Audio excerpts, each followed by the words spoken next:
So the big topic for today is starting to talk about this idea called a limit. But before we do that, what I want to do is I want to motivate a bit why we're doing this and where we're going. So the history of math all begins with counting. People have wanted to keep track of things for a long, long time. Farmers want to keep track of their sheep. If you're a farmer, you may also want to keep track of a grain. Once you build cities, you want to keep track of how many houses. You want to start collecting taxes. Lots of people like to count. And after counting, naturally comes a little bit of arithmetic. Now, arithmetic helps simplify a lot of your counting operations and does really well, but it can only get you so far until you need to make arithmetic a bit more abstract, and instead you make algebra. And algebra is a great topic. It helps you compute things with equations. You can figure a lot of stuff out, but eventually you notice that there's some things that algebra has difficulty with, such as measuring areas of things in motion, and you need to come up with two more things, integrals and derivatives. So integral is going to be a fancy word which we use mostly to keep track of area, or an idea of total change. And derivatives are going to tell us how to think about rates of change. And the big place they're used is anytime you have some motion.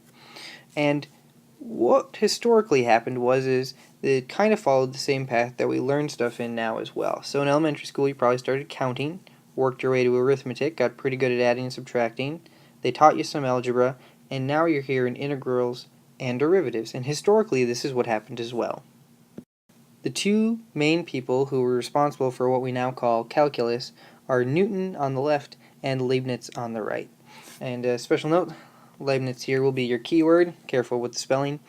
They are both responsible for inventing calculus. It's actually a really fun story. At the time, they both figured it out about the same time. They started writing nasty letters to each other. All their friends wrote letters to each other and gossiped about them. It was a great middle school fight about who did it first. Newton said he'd figured out calculus first. Leibniz said he figured it out first.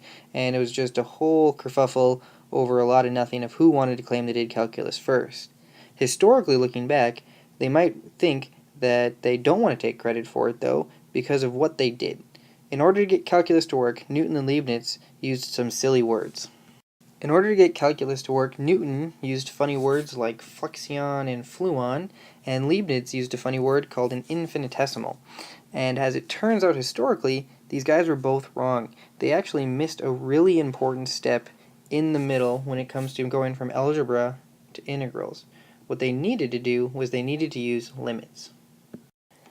Now, Newton and Leibniz, they did their work in the 1600s, mid-1600s, and about 100, 200 years later came along the guys named Cauchy on the left and Weierstrass on the right, who made use of this idea called limit to really make integrals and derivatives make sense and put them on a firm foundation. And so we're going to learn this out of historical order. The limit is a much more recent idea than integrals and derivatives, but we're going to learn those first so that our integrals and derivatives make sense. So think way, way back to the first day of class. We talked about two problems that we wanted to solve this semester. And the first one was the area problem. That is, what we want to do is if we look at this curve here in black, what we want to be able to do is we want to be able to figure out the area underneath the curve between 1 and 5. So what we really want to do is figure out this blue shaded part. And one way to do this is to approximate it using rectangles. The problem is we can see that this is a terrible approximation. And so to get a better approximation, what we need to do is we need to use more rectangles. And so we double, triple the number of rectangles and we get a better approximation, but it's still not really good. So this means we need to do even more work and even find more rectangles to compute the area. And we can do even more rectangles, and we can see that the more rectangles we use, the better approximation we're going to get, but of course there seems to be this cost that is a lot more calculations and measurements that we have to do. So all we have to do to solve this problem is make a bunch of rectangles, add them all up, where each rectangle, to figure out the area, you just multiply the height and the width. The problem is that as you make more rectangles, the width of each rectangle is getting smaller and is getting closer and closer to 0. Well, how does that work? How do you add up a bunch of rectangles with width 0 and get a number out of them? If they have width 0, shouldn't they all be 0? And so to make sense out of this, we need to figure out how to deal with this idea of getting close to a number. And so that's what the way the limit's going to work is going to work about this idea of how do we make this width really, really small and have it still make sense. The other problem we talked about is a problem of calculating speed. So suppose the black graph here is the graph of a position of a runner at some time measured in meters, and they start running along. And so what happens is that after 2 seconds here, they start at 1 meter. After about 10 seconds here, they're at 25 meters. And so what we can do is we can calculate, well, what's the change? Well, they ran 24 meters total, so the change in meters was 24. The change in time was 8 seconds. So if we take the 24 meters divided by 8 seconds, we end up with the fact that they're going 3 meters per second. But this is an average, and we want to know, well, how fast were they moving right at 10 seconds? So what we need to do is we need to take our time and make it smaller. So now we move ourselves a little closer. Now, instead of looking at it over a distance of 8 seconds, we'll look over just over 4 seconds. So now we haven't gone as far, we've only gone 16 meters, but we've done it in 4 seconds, which gives us a speed of 4 meters per second. However, we're still pretty far away. This is a pretty big gap in time, so let's get closer. So finally we look and we see, well, let's take a very small time interval, just 1 second. We went 4.75 meters during that 1 second. They're pretty close together, and we get 4.75 meters per second. The problem is that we can see that we started out pretty inaccurate at 3 meters a second, got closer to 4.75, and we're getting closer and closer. The problem is we need to make this change in seconds get really, really close to 0. We need to make it as small as possible, but we can't divide by 0. And so what limits are going to let us do is limits are going to let us make sense of what it means to divide by a really, really small quantity to almost essentially divide by 0. And so that's what limits are going to help us do. They're going to help us solve the speed problem and the area problem using the same idea.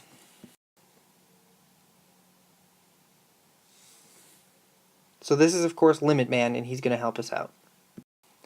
So let's look at an example where we just want to sketch the graph of this function, and suppose we don't have a graphing calculator with us, we actually wanted to sketch it by hand. We want to think, well, what's going to happen? Of course, the one thing to notice about this function is that we can't put 1 in this function because that would make us divide by 0. So of course we'll just make a table and try to graph those points.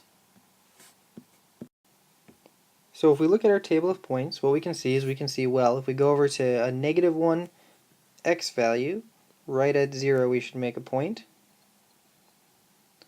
We also need a point at 0, 1. We can't put anything at 1 because it's undefined, but we can go over to 2 and put a point at 3, and at 3 we can put something at 4. And if we look at this, it seems as if they're making a line. And so what we could do is if we plotted a bunch more points, we could actually start to fill this in a little bit to see what our graph is going to look like as we get closer and closer to 1. The problem is that as we get closer to 1, we can never actually put 1 into the function, but we can put in numbers that are very close to 1. So we can make another table of values here and see that as we get closer and closer to 1, it seems pretty clear that our numbers are getting closer and closer to 2, but we never quite hit 2. So what we need is a nice hole here in our graph that says, well, we never hit that value. If we put 1 into our function, we're not going to get anything out. That's what the hole means. There's no output. But what we can recognize is that we're getting closer to 2. And so Limit Man here tells us what this means. What we can write now is this set of hieroglyphics. And what this set of hieroglyphics, or fancy symbols, really means is that as inputs get closer to 1,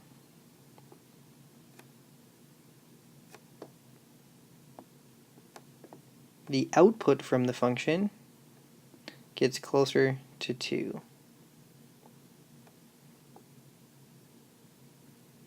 And that's really all there is to limits.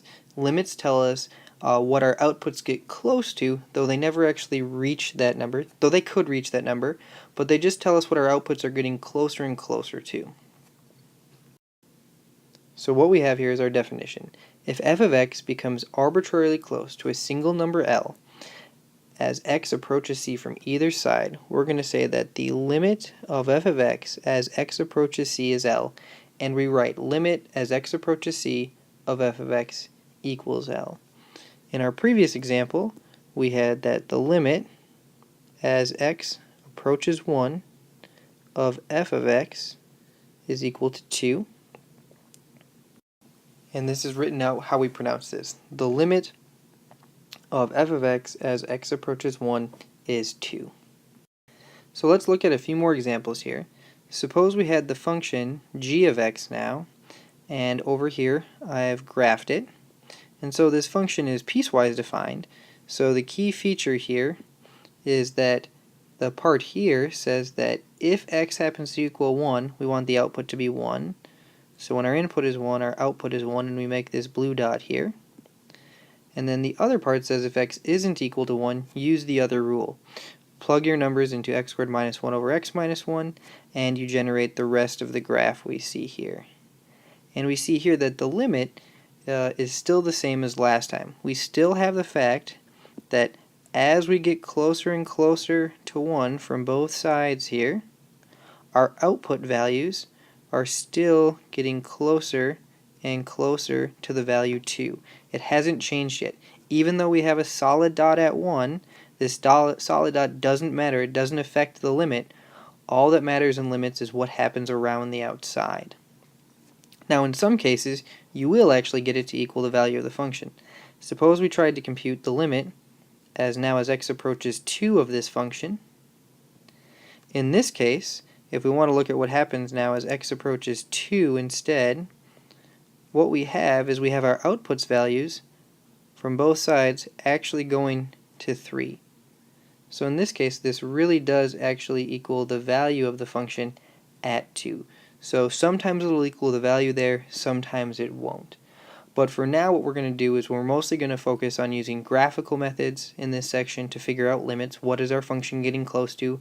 Or we're going to make a table like we did in the previous problems and plugging in numbers very, very close to the number that we're concerned with.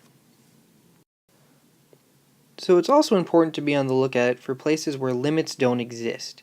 The first thing we're going to look at is a place where f of x approaches different numbers from the right side of c than from the left side. A good example of this function is f of x equals the absolute value of x over x.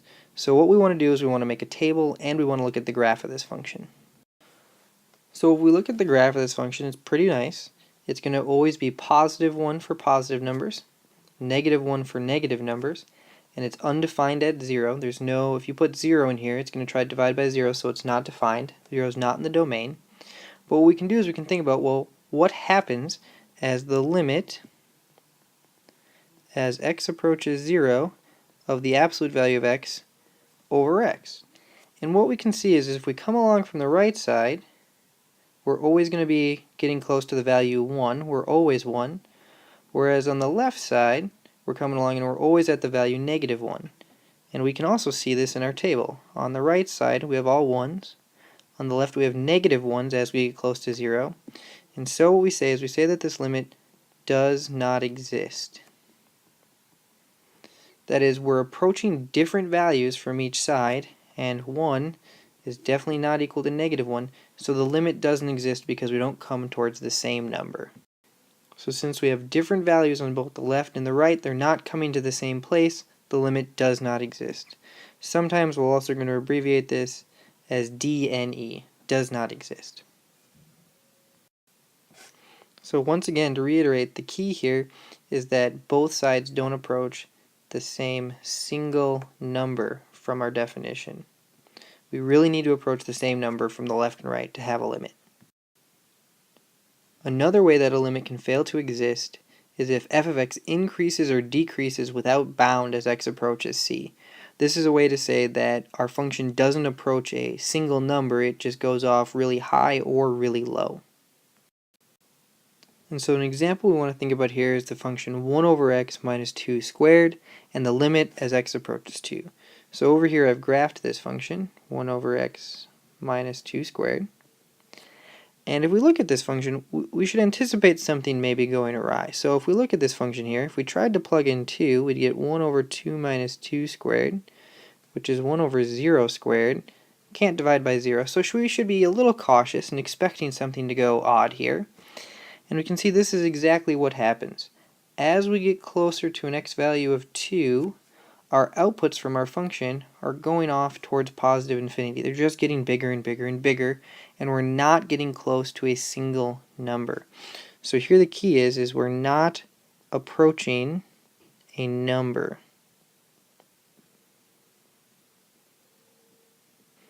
So again, we're going to say that this limit does not exist. So graphically, we can see that this doesn't exist. We can also look at the table and do it numerically as well. On the left in the table here, what I've done is I've put values in that get closer and closer to 2, and same thing on the right. What I can see is that our values keep getting bigger. We get 100, 10,000, a million. On the right, we get the same thing, 100, 10,000, a million. We're just getting larger and larger values. We're not approaching a single number. It just gets bigger. So our limit here does not exist.